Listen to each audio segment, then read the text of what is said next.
Christian Buffaloe trains with his father, Kenny. It's a routine the two of them have been doing for nearly 2 decades. The younger Buffaloe is the U.S. Kyokushin Karate champion. Christian won that title in 2020. 2 months later, the pandemic hit. Everything closed down. Buffaloe has not fought since. Slightly frustrating. Not even so much of me being the winner, of just the fact that I couldn't keep the momentum or couldn't keep competing. While other training facilities were forced to shut down, Buffaloe's routine was unaffected. At the age of 3, Buffaloe began working out with his father in their dojo in the backyard. Kenny Buffaloe never pushed his son to fight, but when he saw his son had an interest, there was no turning back. I was very hard on him, and it put a strain a little bit on our relationship sometimes, because it's hard to differentiate sometimes. You know, the lines get blurred.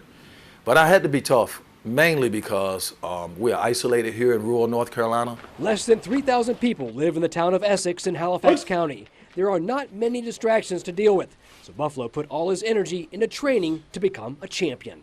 That is part of the training itself, and part of our style is to take hardships and make them make you better.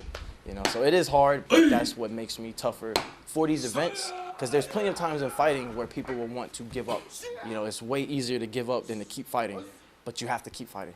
Kyokushin Karate is unlike any other in martial arts. There is no weight class and no gloves. You win when your opponent is subdued. We do full contact bare knuckle knockdown, and that's very, very taxing and very damaging to the body.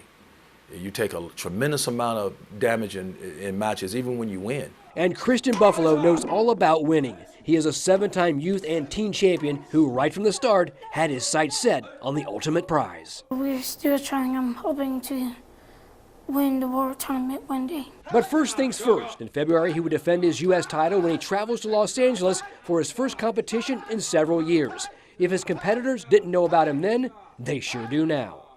It's mentality. I'm still thinking I'm gunning for them. Even though they might be looking at me as the last person that won, my mentality is still I'm gunning for them.